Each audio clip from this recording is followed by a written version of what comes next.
ছাত্রছাত্রী বন্ধুরা, আমার ইউটিউব চ্যানেলে তোমাদের স্বাগত। আগের ভিডিওগুলো থেকে তোমাদের নিশ্চয়ই ধারণা হয়েছে যে কোনো একটা রিয়াকশানের ক্ষেত্রে রেট অফ রিয়াকশান বিক্রিয়ার হার কি, রেট ল অফ রিয়াকশান, বিক্রিয়ার হার সমীকরণ কি। বিক্রিয়ার হার সমীকরণ কিভাবে লেখা হয় বলো তো? বিক্রিয়ার হার সমীকরণ কিন্তু সবসময় লেখা হয় কীভাবে? এক্সপেরিমেন্টালি, তাই তো? এক্সপেরিমেন্টালি। আচ্ছা, অর্ডার অফ রিয়াকশান, বিক্রিয়ার ক্রম। আগের ভিডিও থেকে তোমরা এই সমস্ত বিষয়গুলো সম্বন্ধে জেনেছ। আজকে আমার বিষয় বিক্রিয়ার আণবিকতা, মলিকুলারিটি অফ এ রিয়াকশান। এটা আজকে আমার ভিডিওর বিষয়। এখন দেখো, তোমরা যখন কোনো রাসায়নিক বিক্রিয়া হয় তখন সেই রাসায়নিক বিক্রিয়াটা কি হয় না, রাসায়নিক বিক্রিয়া এক বা একাধিক ধাপে বিক্রিয়া করে এবং বিক্রিয়া করে সেটা বিক্রিয়াজাত পদার্থ উৎপন্ন করে। সেটা এক ধাপেও বিক্রিয়াটা হতে পারে কিংবা একাধিক ধাপেও বিক্রিয়াটা হতে পারে। অর্থাৎ দেখো, রাসায়নিক বিক্রিয়া, এই রাসায়নিক বিক্রিয়াগুলো এক ধাপওয়ালাও হতে পারে অথবা অনেকগুলো ধাপেও সম্পন্ন হতে পারে। এরকম রাসায়নিক বিক্রিয়াগুলো হতে পারে। তো তার মধ্যে যে সমস্ত রাসায়নিক বিক্রিয়াগুলো সিঙ্গেল স্টেপে হয়, যে সমস্ত রিয়াকশানগুলো সিঙ্গেল স্টেপ বা একটা স্টেপের মাধ্যমে হয়, তাদের আমরা কি বলি? তাদের আমরা বলি মৌলিক বা এলিমেন্টারি রিয়াকশান। যে সমস্ত বিক্রিয়াগুলো একটা ধাপে সম্পন্ন হয় তাদের আমরা কি বলি? মৌলিক বা এলিমেন্টারি রিয়াকশান। আর যে সমস্ত রাসায়নিক বিক্রিয়াগুলো মাল্টি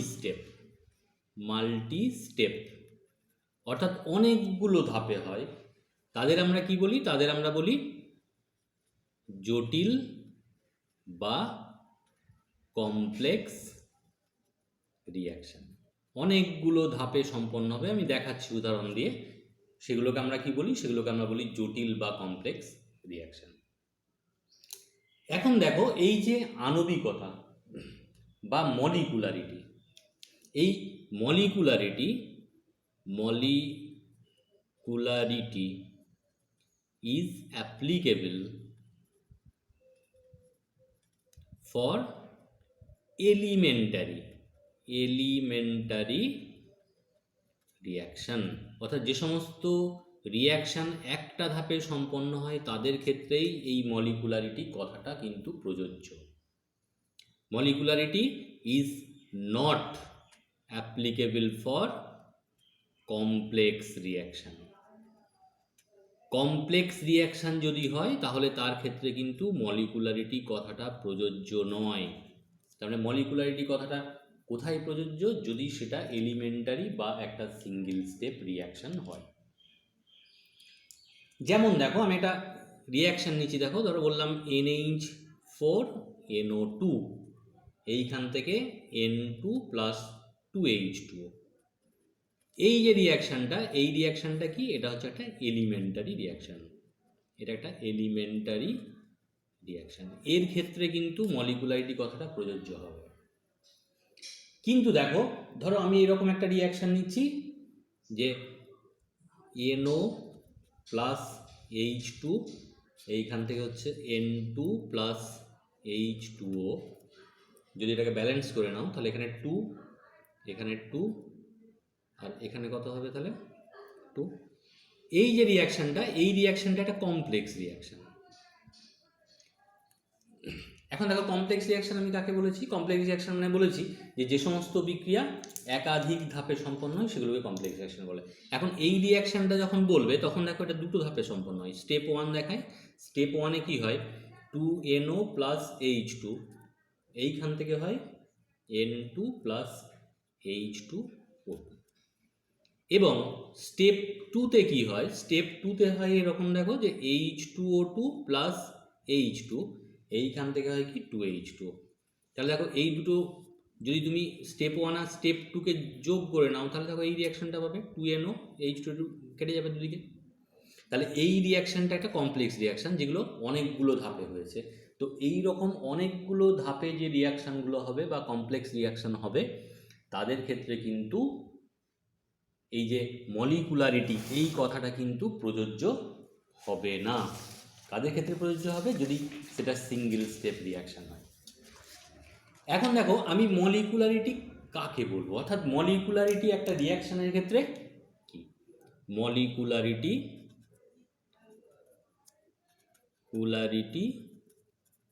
কাকে বলে না? মলিকুলারিটি হলো যে কোনো একটা এলিমেন্টারি রিয়াকশান বা কোনো একটা এরকম মৌলিক বিক্রিয়া, সেই মৌলিক বিক্রিয়াটা সংগঠিত হওয়ার জন্য minimum numbers of atom, molecule, ions, free radicals, মুক্তমূলক, তাই তো, যতগুলো প্রয়োজন হবে। অর্থাৎ একটা এলিমেন্টারি রিয়াকশান বা একটা মৌলিক বিক্রিয়া সংগঠিত হওয়ার জন্য সর্বনিম্ন যতগুলো পরমাণু, অণু, আয়ন বা মুক্তমূলক প্রয়োজন হয় সেই সংখ্যাটাকে আমরা কি বলি? সেই মৌলিক বিক্রিয়াটার মলিকুলারিটি। যেমন দেখো আমি মৌলিক বিক্রিয়া নিচ্ছি এরকম, ধরো বললাম NH4, এইখানে বলছি NH4 NO2, এইখান থেকে কি এখান থেকে N2 + 2H2O। এখন তোমরা বলো এই যে মৌলিক বিক্রিয়াটা সংগঠিত হয়েছে, এই মৌলিক বিক্রিয়াটা সংগঠিত হতে গেলে কতগুলো অণু কাজে লেগেছে? দেখো বিক্রিয়কের একটা অণুই কাজে লেগেছে, এর আগে কোএফিসিয়েন্ট কত আছে? 1। তাহলে এই রিয়াকশানটার মলিকুলারিটি কত হবে? মলিকুলারিটি হবে 1। এবং আমরা রিয়াকশানটাকে কি বলবো? ইউনিমলিকুলার রিয়াকশান। সিমিলারলি ধরো আমি এখানে নিচ্ছি দেখো PCl5 থেকে বললাম এখানে PCl3 প্লাস বললাম Cl2। তাহলে এখানেও দেখো কটা বিক্রিয়ক কাজে লেগেছে? একটা। তাহলে এর মলিকুলারিটি কত হবে? 1 হবে বা ইউনিমলিকুলার রিয়াকশান হবে।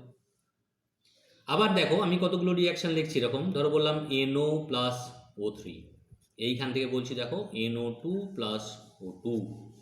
ধরো বলছি Br + H2, এইখান থেকে বলছি কি HBr + H। ধরো আরও নিলাম এখানে Ag+ + Cl-, এইখান থেকে বলছি দেখো AgCl।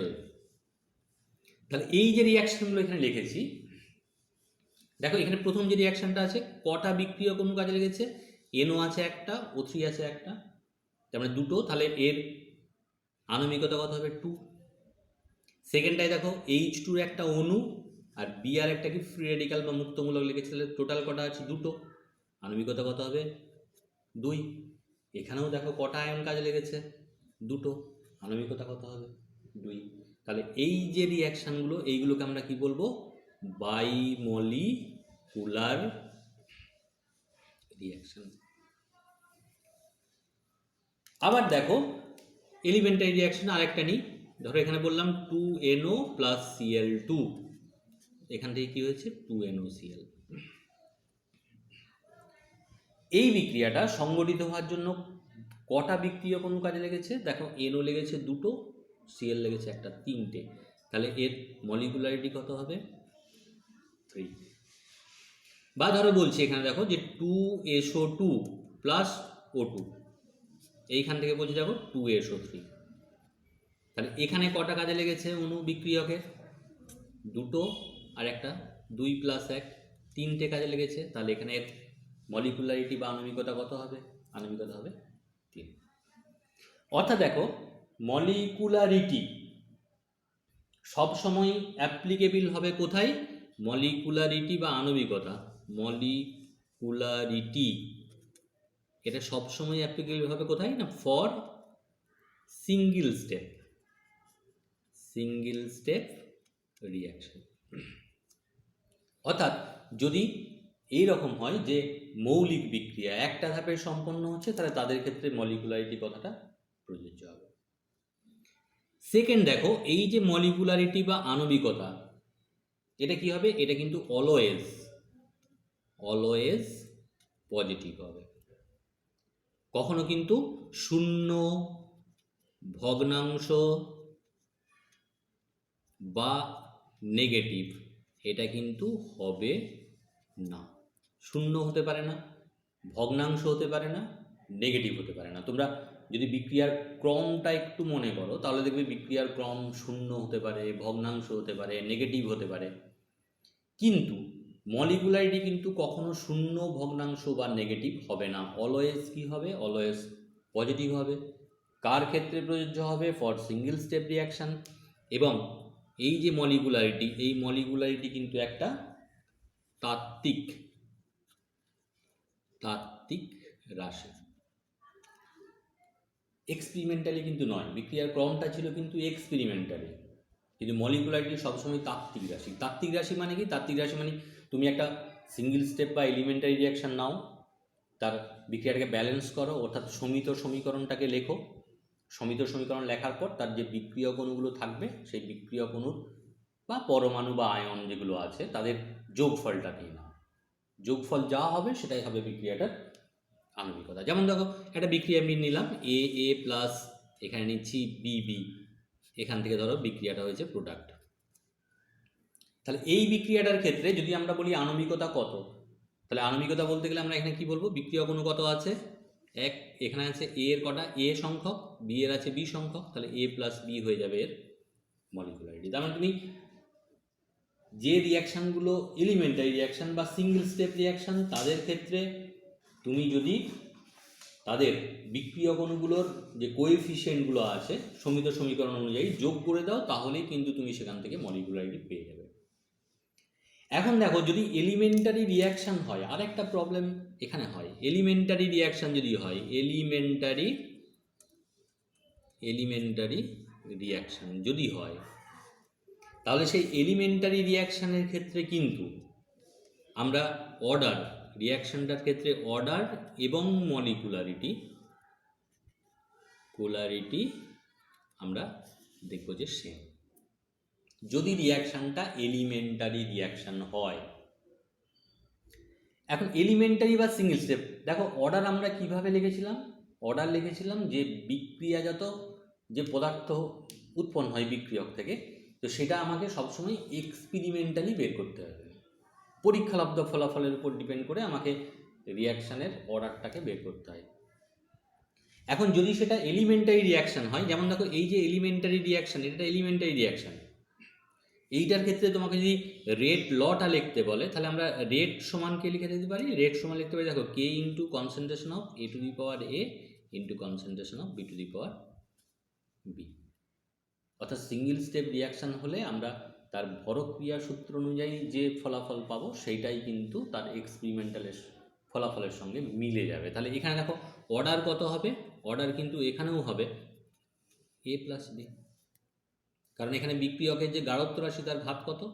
এ, আর এখানে আছে বি, তাহলে এ প্লাস বি। তাহলে এই রিয়াকশানটার ক্ষেত্রে দেখো আমরা মলিকুলারিটি কত পেয়েছি? A plus B. আবার দেখো এখানে অর্ডারও কত পেলাম? A plus B. এটা সম্ভব হবে তখনই যদি দেখা যায় যে রিয়াকশানটা সিঙ্গেল স্টেপ বা এলিমেন্টারি রিয়াকশান। এখন দেখো এই যে মলিকুলারিটি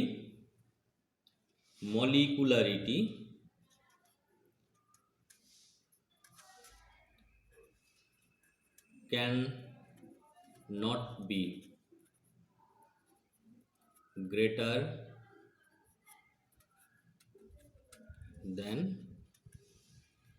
3, অর্থাৎ মলিকুলারিটি কিন্তু 3-এর বেশি হতে পারে না, মানে প্রায় রিয়াকশান নেই বললেই চলে যার ক্ষেত্রে মলিকুলারিটি 3-এর থেকে বেশি। এখন সেটা কেন? দেখো, আমরা যখন এই রিয়াকশানের মেকানিজম করব তখন আমরা দেখব একটা থিওরি আছে, কলিশন থিওরি। মেকানিজমের ক্ষেত্রে সংঘর্ষ তত্ত্ব। তো এই সংঘর্ষ তত্ত্বে আমরা দেখব যে বিক্রিয়কগুলো আমরা নিই, এরকম ধরো বিক্রিয়কগুলো নিয়েছি, এই বিক্রিয়কগুলোর কি হতে হবে, মাঝখানে এখানে কলিশন বা সংঘর্ষ হতে হবে, এবং সেটা এফেক্টিভ কলিশন হতে হবে, কার্যকরী সংঘর্ষ। কার্যকরী সংঘর্ষ মানে কি, যে এই বিক্রিয়ক যে অণুগুলো আছে এরা একটা নির্দিষ্ট পরিমাণ এনার্জি নিয়ে একটা সঠিক বিন্যাসে, অর্থাৎ একটা সঠিক বিন্যাস আর সঠিক শক্তি, এই দুটো নিয়ে যদি এরা কোলাইড করে, পরস্পরের সঙ্গে ধাক্কা দেয়, তবেই আমরা সেখান থেকে একটা বিক্রিয়াজাত পদার্থ পাই। এখন দেখো, যখন আমরা ধরো এরকম একটা রিয়াকশন নিলাম, ধরো এ প্লাস বি প্লাস সি, এখান থেকে বলছি প্রোডাক্ট, এরকম একটা রিয়াকশন নিয়েছি, তার মানে কি এ বি আর সি যুক্ত হয়ে প্রোডাক্ট তৈরি করবে। এখন দেখো, এই যে এ বি আর সি এর যে অণুগুলো, তারা সবসময় ধরো একটা বিক্রিয়া পাত্রে নিয়েছো, তাহলে বিক্রিয়া পাত্রে সবসময় কিন্তু তারা ঘুরে বেড়াচ্ছে এবং পরস্পরের সঙ্গে ধাক্কা দিচ্ছে। তো এখানে ধাক্কা কতগুলো হতে পারে, ধরো এখানে এ এর সঙ্গে এ এর ধাক্কা হতে পারে, এ এর সঙ্গে বি এর ধাক্কা হতে পারে, এ এর সঙ্গে সি হতে পারে, বি এর সঙ্গে বি, এরকম অসংখ্য ধাক্কা কিন্তু এখানে হতে পারে, সি এর সঙ্গে সি ধাক্কা এরকম হতে পারে। আবার এরকম হতে পারে এ বি আর সি তিনটে একসঙ্গে ধাক্কা মারলো, তাহলে যখন এ এ কিংবা বি বি কিংবা এই যে ধাক্কাগুলো আছে, এইখান থেকে কিন্তু বিক্রিয়াজাত পদার্থ হবে না। হবে কখন, যদি এ বি সি তিনটে একসঙ্গে সাইমালটেনিয়াসলি সঠিক বিন্যাস আর সঠিক শক্তি নিয়ে ধাক্কা মারে, তবেই কিন্তু বিক্রিয়াজাত পদার্থটা উৎপন্ন হবে, না হলে কিন্তু বিক্রিয়াজাত পদার্থটা হবে না। তাহলে দেখো, এই যে ধাক্কাটা, যে এ বি সিকে একসঙ্গে ধাক্কা দিতে হবে, এর প্রবাবিলিটি কী হবে, প্রবাবিলিটি খুব কম হবে। সেই জন্য আমরা কি বলি, যে তিনের অধিক আণবিকতা বিশিষ্ট মৌলিক বিক্রিয়া নেই বললেই চলে। তিনের বেশি কিন্তু আণবিকতা সম্পন্ন বিক্রিয়া নেই। এখন দেখো, আমি আরও একটা এলিমেন্টারি রিয়াকশান একটা আমি লিখছি, ধরো এখানে একটা এলিমেন্টারি রিয়াকশান লিখছি, এখানে মৌলিক বিক্রিয়া একটা লিখি, মৌলিক বিক্রিয়া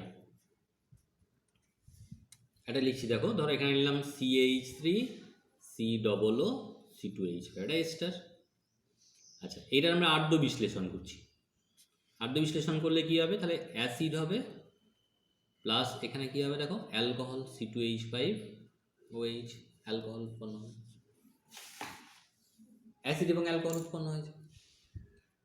এখন দেখো, এই রিয়াকশানটার ক্ষেত্রে তুমি যদি রেট লেখো, তাহলে এখানে রেট এলিমেন্টারি রিয়াকশান, তার মানে তুমি সিম্পল রিয়াকশানটা থেকেই লিখতে পারবে। তাহলে K ইন্টু কনসেন্ট্রেশন কী হবে, CH3 COO C2H5 into concentration of কী হবে, কনসেন্ট্রেশন অফ H2। তাহলে এখানে মলিকুলারিটি কত, এখানে দেখো মলিকুলারিটি কত হচ্ছে, মলিকুলারিটি এর একটা অণু কাজে লেগেছে, এর একটা অণু কাজে লেগেছে, তাহলে মলিকুলারিটি কত, 2। এখন এই যে রেট ল, তার যে এক্সপ্রেশন, হার সমীকরণ যেটা, এখন তুমি ভাবো এখানে যে H2ওর যে গাঢ়ত্ব আছে, এই H2ওটাকে তুমি প্রচুর পরিমাণে নিয়েছো, এক্সেস অতিরিক্ত পরিমাণে নিয়েছো। তাহলে অতিরিক্ত পরিমাণে নিলে কি হবে, বিক্রিয়ার আগে আর পরে আমরা ভাবতে পারি কি, যে H2ওর যে গাঢ়ত্বটা, সেই গাঢ়ত্বটা কনস্ট্যান্ট আছে, স্থির। এটা আমরা ধরতে পারি যে H2ওর গাঢ়ত্বটা বিক্রিয়ার আগে যাচ্ছিল, পরে তাই আছে, পরিবর্তন কিছু হয়নি। তাহলে দেখো, এখানে আমি রেট কি পাবো, রেট সমান তাহলে পাচ্ছি, দেখো K into concentration of CH3 COO C2H5, আর এখানে H2ওর গাঢ়ত্বটা কনস্ট্যান্ট K1 নিয়ে নিচ্ছি। তাহলে এখানে দেখো K ইন্টু K1, এটাকে আর একটা ধ্রুবক নিচ্ছি K2 CH3 COO C2H5। এই যে রিয়াকশানটা, তাহলে আমরা কি পেলাম, যে রিয়াকশানটাতে একাধিক বিক্রিয়ক অংশগ্রহণ করেছে, তা সত্ত্বেও একাধিক বিক্রিয়ক অংশগ্রহণ করেছে, তা সত্ত্বেও বিক্রিয়ার যে হারটা কেবলমাত্র একটা বিক্রিয়কের গাঢ়ত্বের এক ঘাতের সঙ্গে সমানুপাতিক হয়েছে বিক্রিয়ার হারটা। এই রকম যে বিক্রিয়া, সেই বিক্রিয়াটাকে আমরা কি বলি, সেই বিক্রিয়াটাকে আমরা বলি ছদ্ম প্রথম ক্রমের বিক্রিয়া। অর্থাৎ কি, যে একাধিক বিক্রিয়ক থাকা সত্ত্বেও আমরা দেখছি যে একটা বিক্রিয়ক, সব বিক্রিয়কগুলো লাগছে না, একটা বিক্রিয়কের গাঢ়ত্বের এক ঘাতের সঙ্গে সমানুপাতিক হচ্ছে এই বিক্রিয়ার যে রেটটা। এই জন্য এই বিক্রিয়াটাকে আমরা কি বলি? এই বিক্রিয়াটাকে আমরা বলি কি? ছদ্ম প্রথম ক্রমের বিক্রিয়া। সেরকম তোমরা বইয়েতে, প্রত্যেকেই টেক্সট বইয়েতে আরও কিছু কিছু এক্সাম্পল পেয়ে যাবে। যেমন ধরো সুক্রোজের যখন আমরা আম্লিক মিডিয়ামে আদ্য বিশ্লেষণ করে গ্লুকোজ ফ্রুক্টোজ তৈরি করবো, সেটাও কিন্তু একটা জলের গাঢ়ত্বটা এক্সেস নিয়ে নাও, দেখো ছদ্ম প্রথম ক্রমের বিক্রিয়া হচ্ছে। যদি আমার ভিডিওটা ভালো লাগে তোমরা চ্যানেলটা সাবস্ক্রাইব করবে, কমেন্ট করবে এবং লাইক করবে।